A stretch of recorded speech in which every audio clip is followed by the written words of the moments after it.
তালাক না দিয়ে অন্যের স্ত্রীকে বিয়ে করার অভিযোগে দায়ের করা মামলায় খালাস পেলেন ক্রিকেটার নাসির হোসাইন ও তার স্ত্রী তামিমা সুলতানা তাম্মি।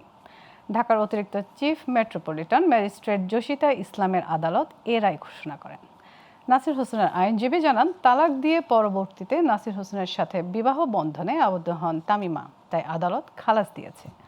আর বাদীপক্ষের আইনজীবী জানান, এ রায়ের বিরুদ্ধে আপিল করা হবে উচ্চ আদালতে। বিস্তারিত আলাউদ্দিন আল আজাদের প্রতিবেদনে।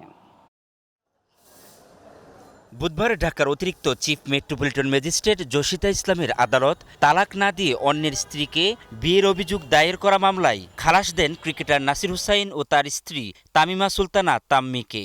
আসামিদের বিরুদ্ধে দণ্ডবিধির আলাদা ধারায় আনা অভিযোগ সন্দেহাতীত প্রমাণিত না হওয়ায় আদালত তাদের খালাস দেয় বলে রায়ে উল্লেখ করা হয়।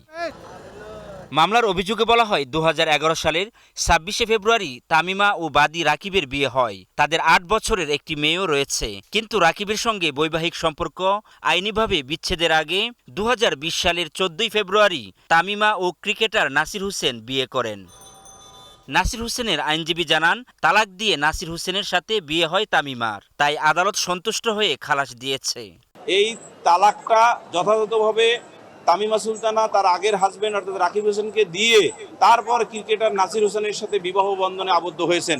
ফলে এই দুটো মোটা দাগে ফাইন্ডিংসের উপর মাননীয় আদালত তার রায় ঘোষণা করেছেন অপারেটিভ পার্ট হতে, যে দুজন আসামি বেকসুর খালাস। কিন্তু মামলার বাদী রাকিব হাসানের আইনজীবী ইসরাত হাসান রায়ের প্রতি অসন্তোষ জানিয়ে তিনি বলেন, মামলাটির তদন্ত করে police bureau of investigation PBI আসামিদের বিরুদ্ধে অভিযোগ পেয়েছিল।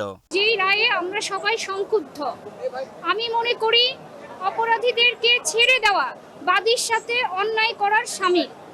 শুধু এই জন্য আমরা এই পরিপ্রেক্ষিতে আমরা অপেক্ষা করছি, এই মামলার যখনই লিখিত রায় বের হবে তখনই তার বিরুদ্ধে আমরা উচ্চ আদালতে আপিল করব।